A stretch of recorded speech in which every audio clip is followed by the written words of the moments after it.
Hi, welcome to Room to Grieve podcast. We're your hosts, Karen and Bec. Grab yourself a cuppa, find a comfortable spot, and we'll journey through grief together. Good evening. Evening, how are you? Long time no see, stranger. I know. Haven't we had a long holiday? We have. Of ups and downs and busyness and quiet. And holiness and everything. I think everything's happened in these last few weeks. We only intended on having like 2 to 3 weeks off. Yeah. And just all hell let loose. Yeah, it's just been crazy and it's been a whirlwind and it's all gone really quickly. And I'm now sitting here in a winter jumper with a duvet and can't wait to put the heating on, but it's only September and that's illegal. So no, you can't have the heating on yet. No, put so a cardio. I long for like 4:30, 5 o'clock every day when I can turn the oven on to cook dinner just so that the oven heats fucking room up. Oh, it can't be that cold. Honestly, it's so cold. So cold. Right. It's like when I wake up in the morning, it's single figures. It's like 7-8 degrees. Oh God, stop. Well, I'd love that at the moment. Yeah, no. I know we always talk about food, but do you know what I've cooked for tea? What did you have for tea? In a 1,000,000 degrees heat, I've made soup. Oh, what? I just fancied this soup. I went for lunch before I came out to Spain with my friend Joanne, and we had this soup, butternut squash, coconut and chilli. Oh, nice. I know, I've been thinking about it for weeks, thinking, I just want some proper food, just want some nice soup. So I've been and got all the ingredients, so I've made soup. I literally had sweat dripping in the soup. I was blending it. It was coming off my nose and dripping in, but it's nice. It's a bit salty. You can't beat a bit of salt. Nice. You're not getting eaten alive by mosquitoes sitting out there. I've got a lot of stuff on, but I sprayed. I thought that's a very, very, very brave place to sit. Yeah, so I'm sorry if any cars pass, but I can't put the aircon on because it's too noisy. And I thought we'll just chant it out here tonight. Somewhere different backdrop for everybody. Yeah, exactly. It looks like a fake one. Does it? Yeah, it looks like one of them ones that people put. Oh, like things up the back, yeah. But if I move that fake plant, there's about 4 inches of dust on it, and there's probably things living in it. My neighbour comes in to water my plants, and he said, "Do you know them plants on your balcony?" I says, "Yeah." He said, "Yeah." I said, "You've not watered them, have you?" Yeah. They're plastic, and he'd been watering them for a fortnight before he realised. So I was quite pleased with that because it means they look real. Bless him, he's too good to you. I know. Anyway, so what you been up to? It's been difficult summer, hasn't it? Yeah, for different reasons, I think. Yeah. For new reasons, weirdly. Yeah. Yeah, it's just the whole thing. It all, it's always like you think you're getting to grips with something and it sideswipes you with something else. But I think that's just life, and I think we're just going to have to get used to that, aren't we? Yeah, unfortunately we are, but we can still be kind to ourselves and accept that, some days are still shit, and we get through them. Yeah, I mean, it's nice to know that we've been missed, and it's nice to be back. We've had some lovely messages from people asking us where we've disappeared to. And we didn't go anywhere. Life just took over. But I think, I don't know, the slower pace of life feels like we can sort of come back to doing this again. And that's good because I think we both need it, don't we? Oh my God, it's been like having a limb missing. It really has. I've had nobody to take the piss out of. I've even missed you swearing. Can you believe that? No, I don't believe that at all. Yeah, I feel like we actually had some lovely weather while we were away, and I feel like our last podcast I was wearing jumpers, and then we've had loads of lovely weather and I've been in like t-shirts and I've come back to jumpers, so I feel like I've just lived in a really shit season, but actually it's been quite nice here. I know you've had it ridiculously hot there, but it has been quite nice here too. Yeah, it is. I've had enough now of the heat. I'm ready to come home. I need to come home for various reasons, but the most important reason is to be with Lynn. She's not good at the moment. I've had loads of messages asking how Lynn is. Thank you for that. She's absolutely chuffed to bits about it. And we're battling away, and we'll see how it goes. Yeah, bless her. Yeah, send her all our best, obviously, as I check in every day as much as I can and hope that, things start to improve for her and she starts to feel better soon. Bless her. Yep. Yeah. So... she does, she's been in hospital since I've been away, and I think she's probably, I said, right, I'm coming home. She was, no, you are not. And I think it's the embarrassment because she knows I will turn up on the ward. I will start asking her the questions and laying into her. Any questions. If somebody says, oh, yeah, you can't go home yet, she'll, oh, okay. I go, why? What's wrong with me? Yeah. Why are you keeping me here? Why can't I go home? And why are you doing this? Why are you doing that? I said, what meds are you on? She said, I don't know. So you need to ask what meds you're on. I want to know. She said, I'm on steroids again. What dose of steroids? What did the last scan say? Blah, blah, blah. And I'm so bossy, but that's how it gets you. Yeah. And it's very hard for me. Perhaps she doesn't want to know. I was going to say, I think there's just two different types of people, isn't there? And you and I are both control freaks that would need to know everything. And some people are just better off just being blind to it all because that's just easier for them. And I wish I could be like that.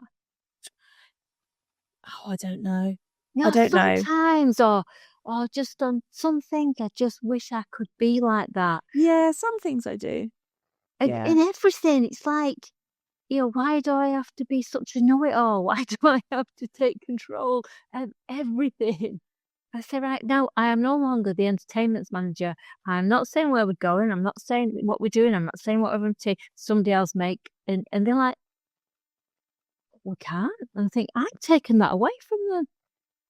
Yeah. Because I'm so bossy. Yeah, but that's okay. People like being bossed about. It's fine.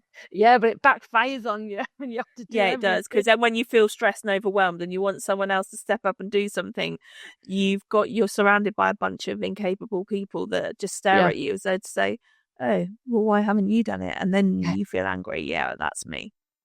90% of the time at the minute. So what's been your worst thing that you've had to deal with? What's been...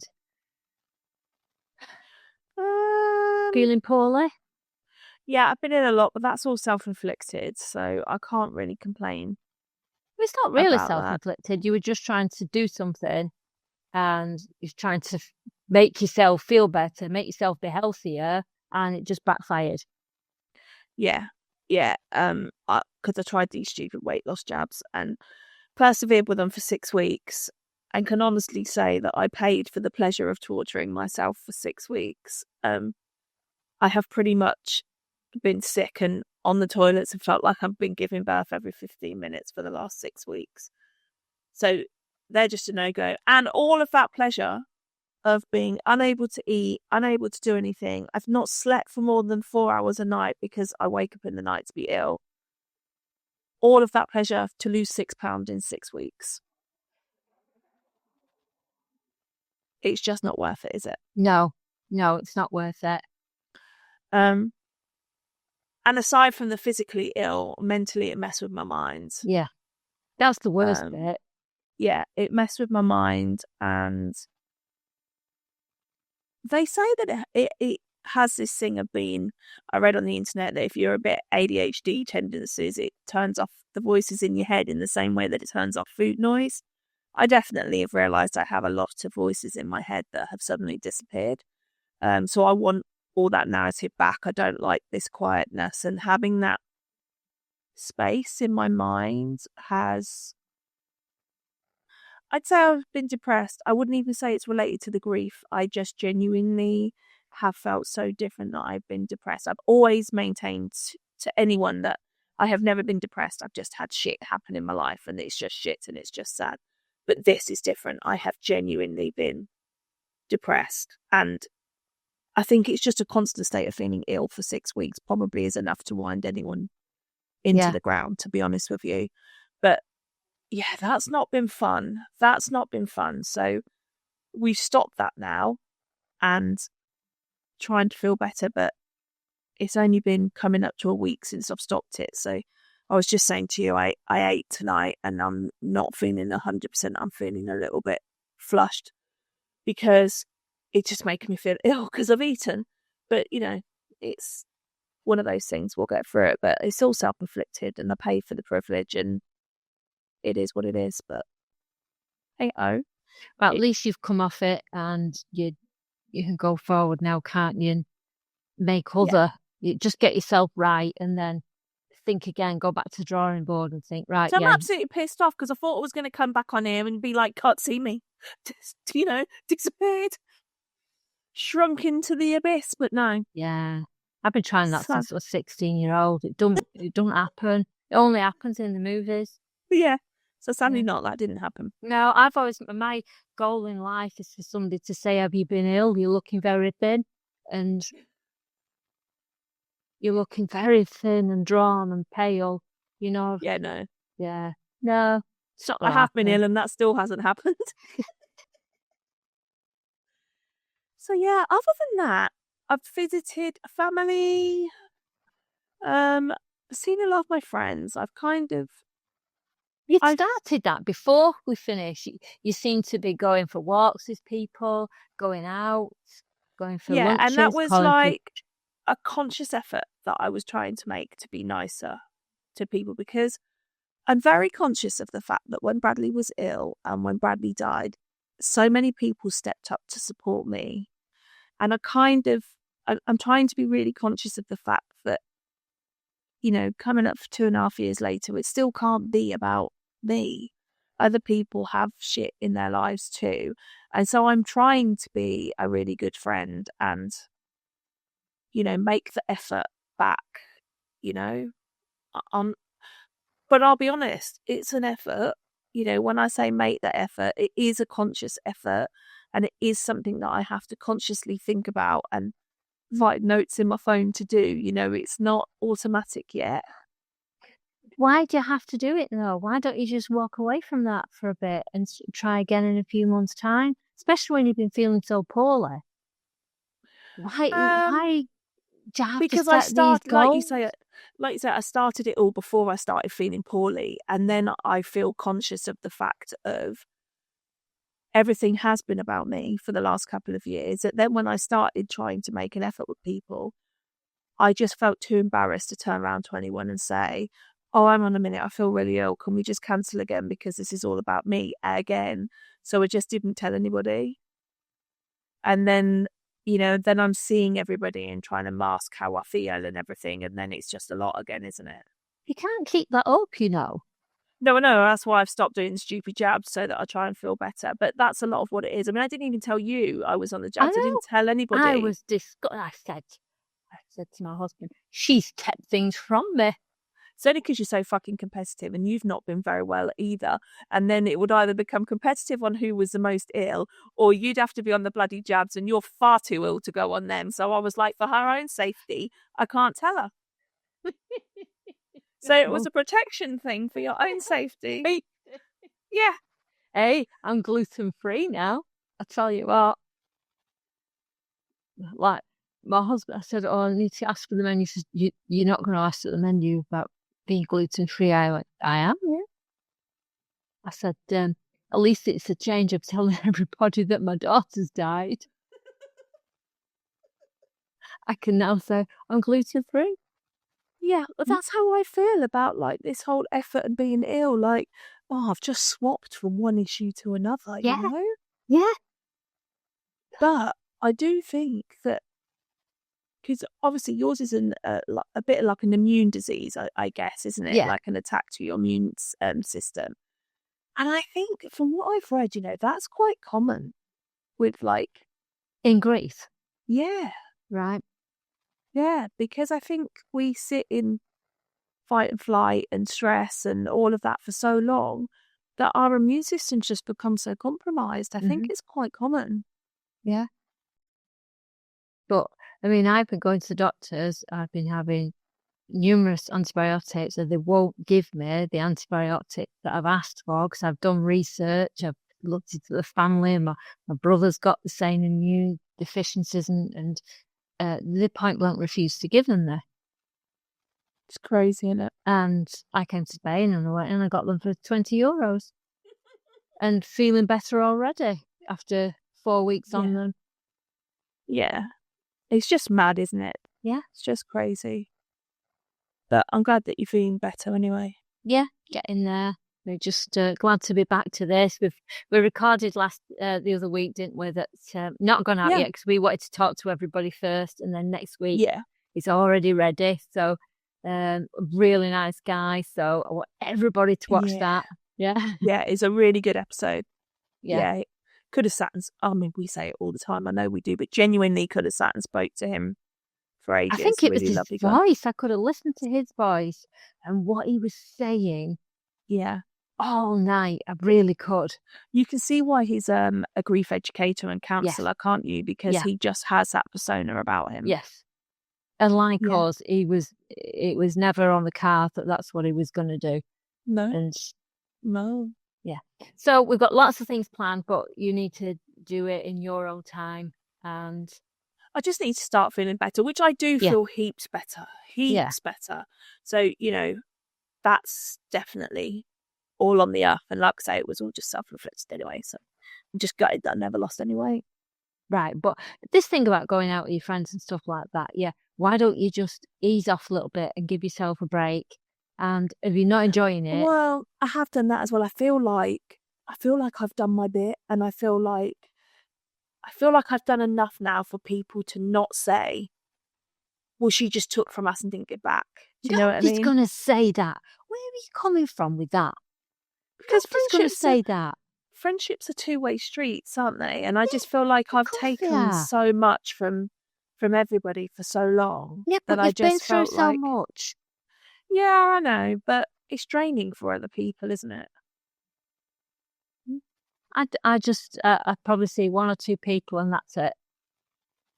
Yeah, we've got a new community, and it's a community. It's like the guy we're talking to next week, who will be on next week. You just bond instantly with that community. We've got 2,000 subscribers. I know it's like it's small fry in the land of course it YouTube, but to us, it's not. It's everything. To us, it's our community. The messages we get, the response we get to stuff, and most of them are private. We if a message you want it to be private, just email us, and they are so important. And I know we've said it time and time again, but it just shows that the community is needed. It's there, it's here, and it's happening. Yeah, and the messages that we've had about coming back, because everybody's caught up with all of the episodes, and they need their next fix. That's really nice to know that people do listen, and even when we blab on for an hour every week, people even when you whinge with us and swear, people still like it. Yeah, can't all be perfect like me, you see. No, I know. We try. Oh, what you like. So what have you been up to in sweating. Sunny Spain? Sweating. Yeah. When do you think I'd have lost weight with all this sweat? I've even taken to drinking the tap water to try and lose weight. So it's late. I'll have another bottle of this and I'll get the shits. But no, still not worked. Oh, but everything going on all right over there? Yeah. Much happening? Got lots of things done. Went to a lovely wedding. Our friends got married. It was a beautiful day. It wasn't too hot, which was good. Really nice. Good. So I think you've made it when somebody rings the police because of the noise. That's a sign of a good party. Yeah. And the police come in, had a drink, and just turn the music down. They didn't have an alcoholic thing. But 14 ton of paella left. But was there? Oh, that's too much food. But nice. Nigel and Kim, newlyweds. Really beautiful day. She looked beautiful. Well, she didn't really look that beautiful. Well, with her arm, without the sling, she looked beautiful. She fell off a bike 2 nights before. So her face is still black, an arm in a sling. She's broke a collarbone, but she's still abusable, yeah. I didn't notice her face was black, so... No, you could by the end of the night when the makeup was running off. And yeah, it's got worse as the days have gone on. Oh, bless her. It was still a good day. That's good. Lots of quality time for the three of you together as well. I don't know whether you're ready to strangle the other two yet, but pretty much. One of them, yeah. Yeah, ready to fly home and leave one of them here. Yes. Yeah, that was threatened 2 weeks ago. Yeah. Enough said on that, because that needs serious therapy now. Pebbles. How are the pebbles looking? Oh yes, I had a lady, a lovely lady that did some painting pebbles with me, and she lost 3 children under the age of 14, and she said, so she said she wanted to do some pebbles back at home. I said, oh, good, come and start. We'll do for your 3 children. And I thought, so I prepped them all. I sanded them down, put the primer on. I thought, oh, there's your pebble. And then I realized, oh God, she's shit at this. I can't have them pebbles out. People will think I've done it. And she said, I'm not very good at this. No, you're not, are you? But she would lovely. We just got on and absolutely brilliant. She was a really nice lady, gentle lady, and we did laugh because I took her shopping, we went for lunch, whatever, and she passed me a phone and she said, "What do you think of that? Do you like that?" And it was a picture of a sunflower. I went, "No." She went, "Oh, I've done that." I said, "Look, if you're going to show me anything, Jan, you need to tell me first if you've done it or not." I said, "I'm a bit honest." And she said, "If I'd have told you, would you still have said it?" I said, "Yeah, but I might have worded it different." But she had a really good sense of humour, which is probably why we got on. Oh, that's good. So we did 3 pebbles, and did a pebble for my friend's nephew. So yeah, it's so lovely. I've got to admit, when we first got here, it's literally across the road from my house. I couldn't go over. Yeah, I mean, you could throw a stone from where you are now and hit it, couldn't you? Yeah, I couldn't walk over the road. Yeah. I just thought to myself, in pebbles, what am I doing pebbles for when I've not got my girl?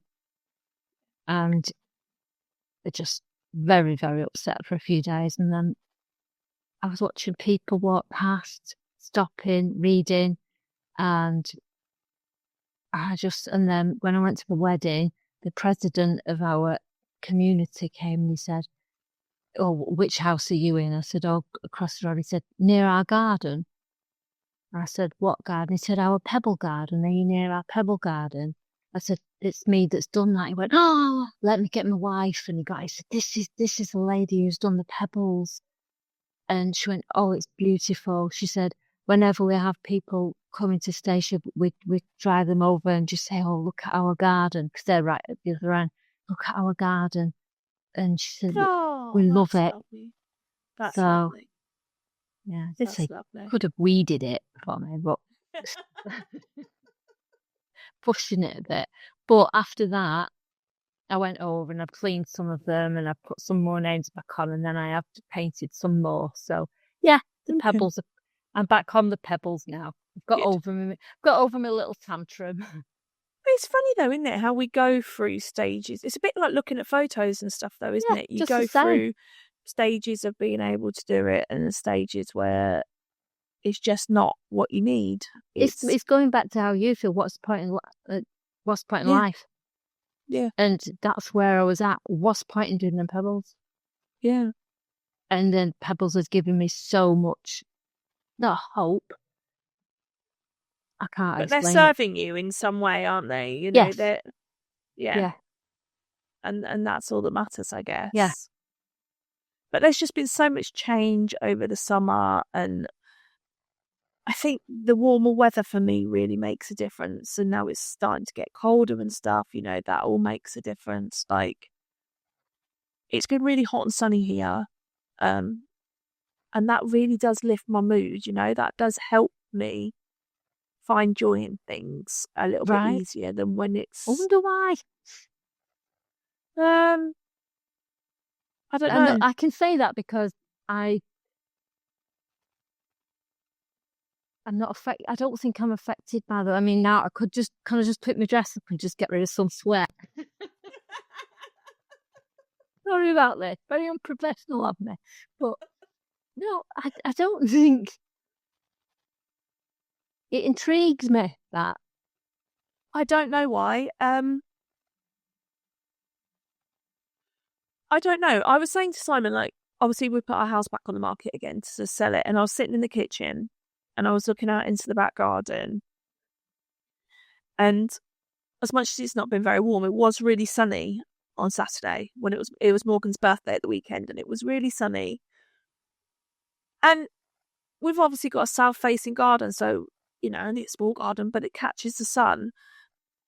And I just sat there and I thought, well, I knew this is what I'm going to really miss because that makes me happy. Yeah, but how do you know you're not going to get another south-facing garden? Well, it is on my list of non-negotiables in the new house, has to have a south-facing garden. So, do you know what? You could even find things to mesh with your head. That's mental, that. I don't know what it is about sunshine. It just makes me... If I come downstairs and the sun's shining and it's warm in the morning, I have to go and stand outside. And you know me, I don't like to be outside in the sunshine. I just have to go and stand there for 10 minutes and then come back in, and then I'll spend the whole day inside. So it's like recharging your batteries. Yeah, I won't go and sit out in the sun like and sunbathe and stuff. No, but I just like to know it's there. Yeah. What I mean, what's mental is how you can still... I'm going to miss that. How do you know you're going to miss it until you pick your next house? It's like looking for a problem. You've got enough problems. And as I was talking to myself, looking out the window, going, "No, see, look, that makes me really happy." The sun kept going in and out, and every time the sun went in, I was like, "Yeah, see, that's miserable," and then it would come back out again, and I'd be like, "There you go, much better." Like, and having all these mental conversations with myself as the sun's going in and out. Literally, this was like a 30-second period that was happening in my garden, and I'm talking to myself, saying, "Yeah, see, that's what I like." Oh no, don't like it like that. Oh, fucking fucked up, aren't I? Yeah, therapist dream. Yeah. I actually was their nightmare. Yeah. I know. I was thinking night. But it's like, if I think of nice weather, this shows how sad I am. I actually think about, I can get my washing dry. I do think that. I do think I can get my washing dry, and I think, I can have the back door open and it still be warm. Because I get cold so easy. But I love having, like, we never ever shut our windows because I love fresh air. So I drive Simon insane that when it's cold like now, I'll turn the heating on, but I wouldn't ever dream of shutting the windows. So it'll be -5 outside and I'll keep the window open because there's no way I could not have the fresh air. But I'll just turn the heating up and pay to heat the street. Like, you know. See, this is what we've missed. Yeah. I'm not sure half of this is grief related and it's not just my weird isms. Yeah, but we wouldn't get to know about your weird isms. Yeah, I have learned through doing this podcast that I am a very unique person. I thought I was quite normal. No, don't ever let anybody tell you that. No, I fast learned that there is a lot of weird shit about me. Yeah, that's what's good. That's what we love about you. I know. Where did I learn it all, though? I don't know. You know, where did I pick up all this shit? Funny, isn't it? Just talking about it and say, "Oh God, she can whine for England." Yeah, I really can. I really just don't conform to any norms, do I? You know, I don't know who I'd learnt my behaviour from. Because you're unique. Yeah. And stop analysing it and just crack on. And stop going out thinking you've got to do, like, because your friends were there when you needed them. That's what they do. That's what friends do. They are there. I know, but I just felt like it was starting to feel a bit one-sided and I wasn't making much effort back. You've done it now, so do you feel better now you've done it and now you can ease back a bit? Well, that's all right then. Yeah, I feel like I've kind of done my whole, thanks very much, I appreciate you being there kind of thing. Let's just get back to being a normal friendship, in that I'll forget to ring you and we'll see each other once a year and life's fine. Yeah. That doesn't mean to say you're not a good friend, because I know if I needed you and I rang you, you'd be there, even though you're 3 hours away. Do you know, and I think that's what it is that I was very fast realising that my friends were all having lots going on in their lives and I wasn't being part of it. And I didn't really know what was going on with my friends. They were all telling me everything was fine. And then I was realising they were all actually having fairly big shit happening in their lives, but just not telling me. And a lot of that was because, and I don't know whether this is the same for you, but like, they all feel like they can't tell me because it's small fry compared to what I've been through, and then they feel like they don't have the right to moan. And that just makes me sad, because I think just because you haven't been what I've been through doesn't mean that this shit isn't big and heavy for you, because, I still have stuff that feels big and heavy, and it's nowhere near as big as Bradley dying, but it still feels it at the time. Yeah. And then it just makes me feel sad that people feel like that they can't tell me about that, because it's nothing in comparison to what I've been through. Yeah, but that's been like that. We've mentioned that before, and it's been like that from day one. We've changed. The situations have changed. Friends have changed. So it's just one of the things. It's like a side effect of it all. I just wish that would go back to normal. It's not going to do. Because I used to be quite good at being there for other people, and I feel a little bit useless now. Other people don't turn to me in the same way that they used to. I mean, you can tell people that, but then they might come to you with something, and you could go, "You're telling me that when I've been through what, Yeah. People and it feels win. overwhelming sometimes as well, because my brain doesn't actually cope with as much as it used to. So it's all double-edged, but it's just that remnants of, old life, another thing that's changed, isn't it, and gone. Yeah. That is just weird. How people who have anxiety cope, I do not know, because I've got a dog barking. I'm sorry. That's what I don't know. I don't know. Shut your dog up in Spanish. So. Fermele, what's a dog? Ferme le bouche is French. Shut your mouth. Oh, right. Okay. Wrong language. What's close in? I don't know. Can't help you. No. What was I going to say? Yeah, anxiety. I've had shocking anxiety. I've been so anxious. I was anxious about you because I knew you were being a bit weird, and you disappeared for a few days, and then it was like you texted. It's only because I was buried in my bed being sick. I know. No, I'd have felt better if I'd known that. I mean, when you did ring me and I answered the phone, I'm laying here in the dark. I can't speak to anybody. Like, so ill. So pathetic. I'm just sick of whinging at people, though. It's getting embarrassing.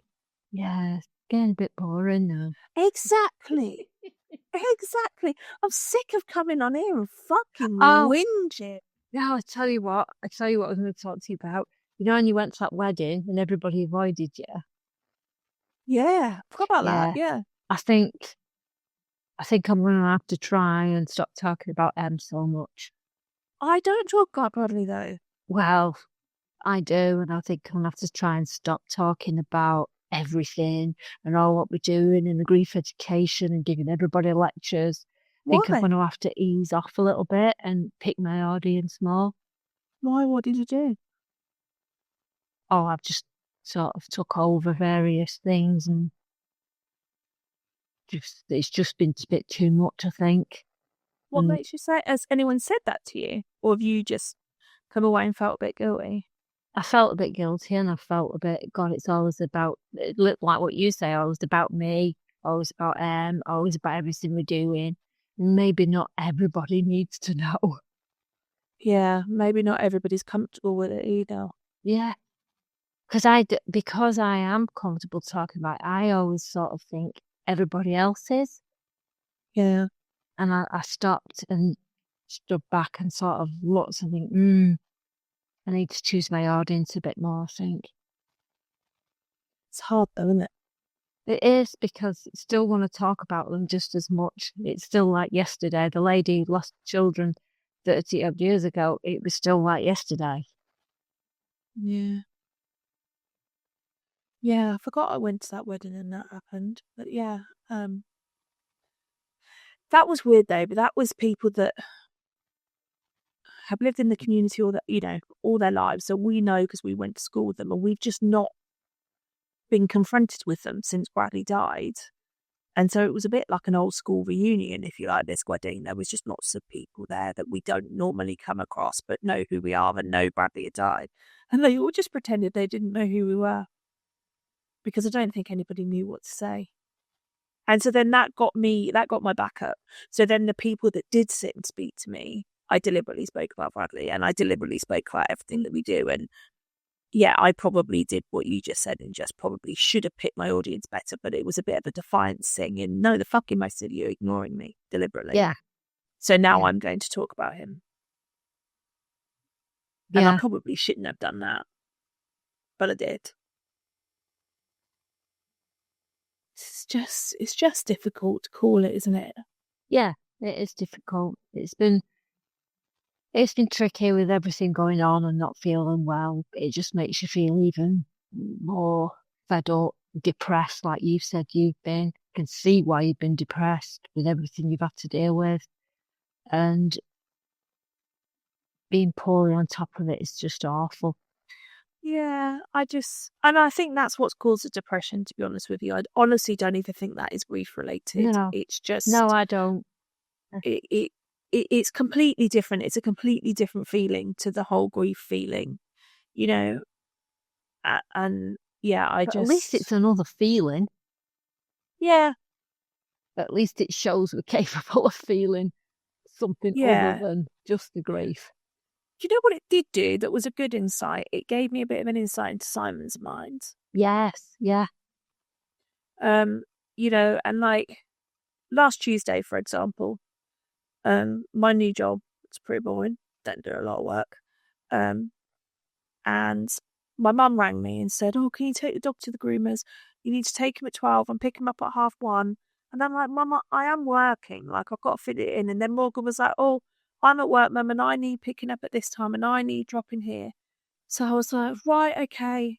And then my new boss, who I've only ever spoken to once in like 8 weeks, called me and was like, "I've got some work for you to do. You know, everything I'm not been given any work to do in 8 weeks, so I need to do some work." And he was like, "Can you speak to me at 2:00? And when you think, "Oh, fucking hell, I've got to pick Morgan up from work.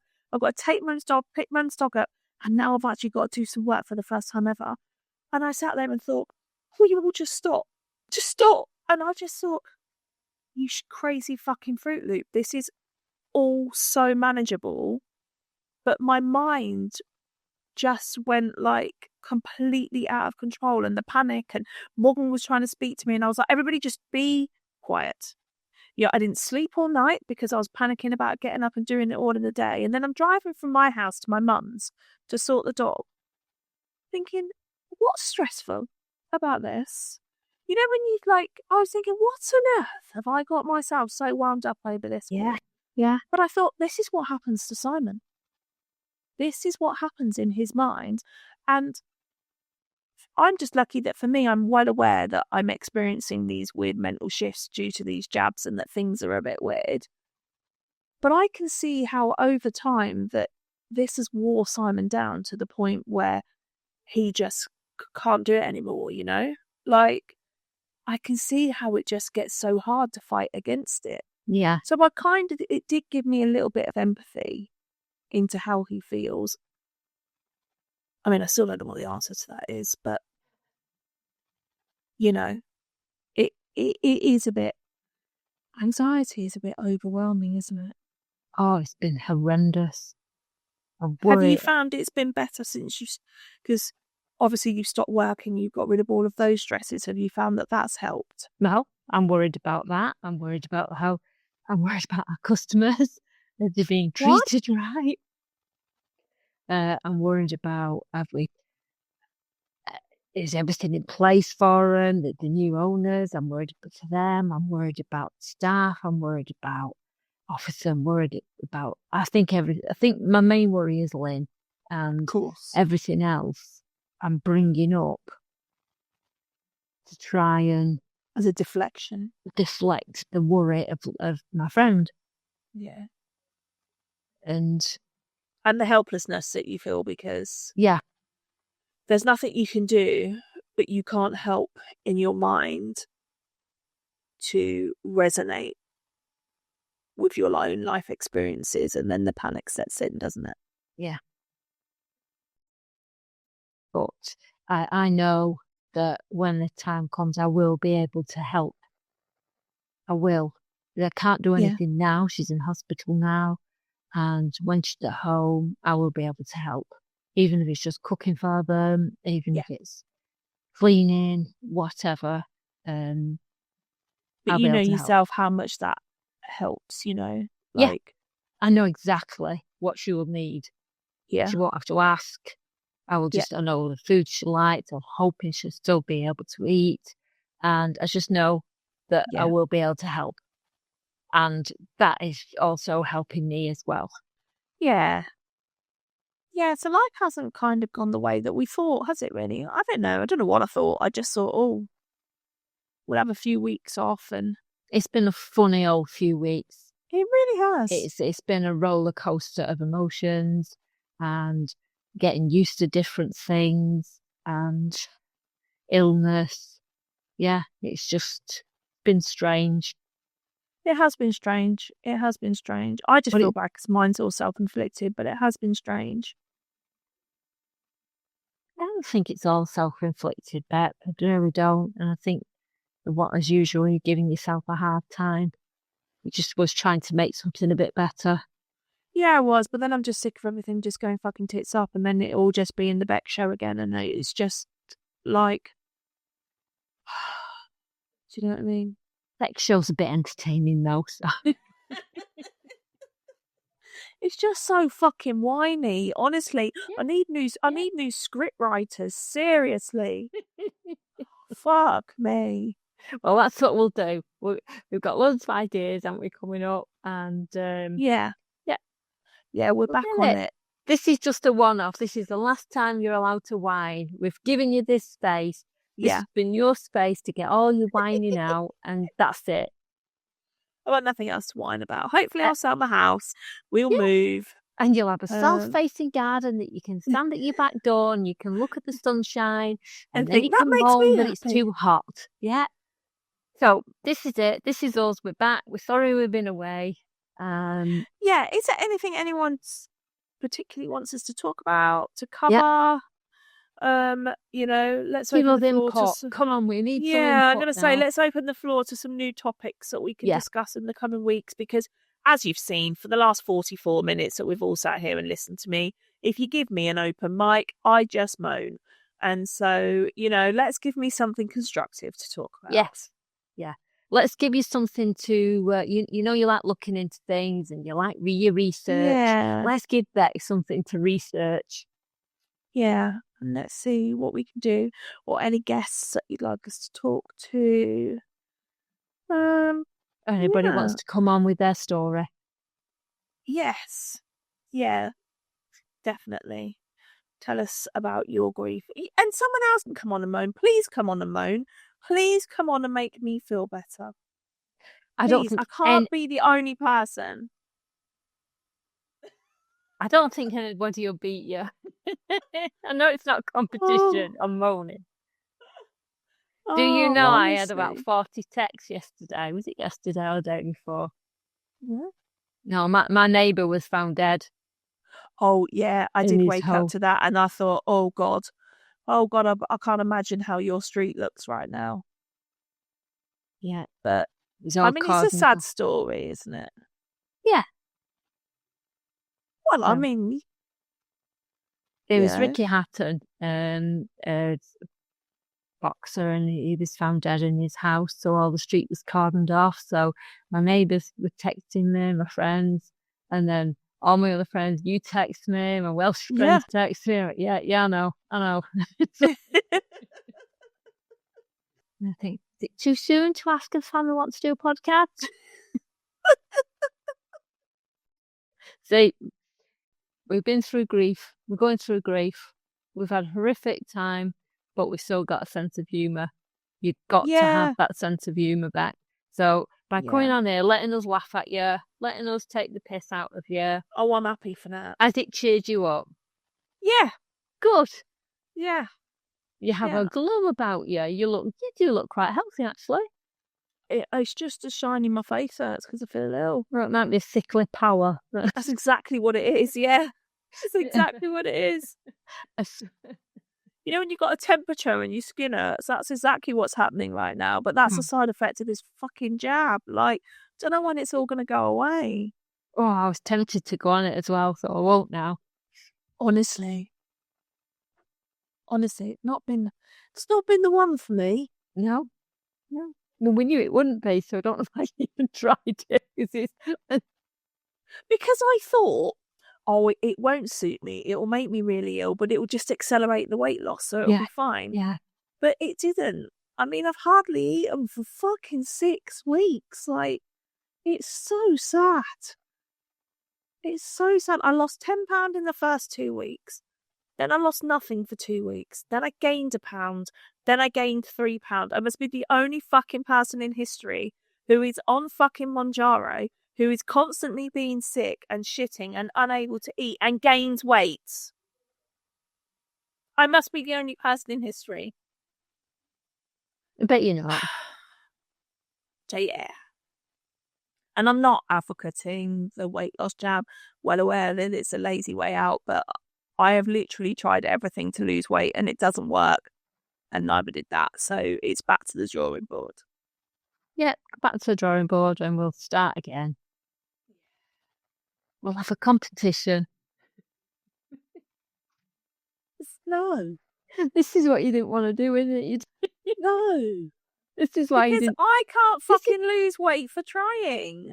Neither can I. So I'll lose the competition. I ain't entering the competition that's not fair from the start. I'm a cheater. Like, yeah, that's the trouble with me and all. Tasha won't play games with us. Like when we have family games night, she gets so cross because my family all cheat, and she's like, "I'm not playing if you're going to cheat." She's like, "I'd rather play and lose," and we're all like, "No, we cheat. We all cheat. I mean, we help each other." Yeah. You know. But yeah.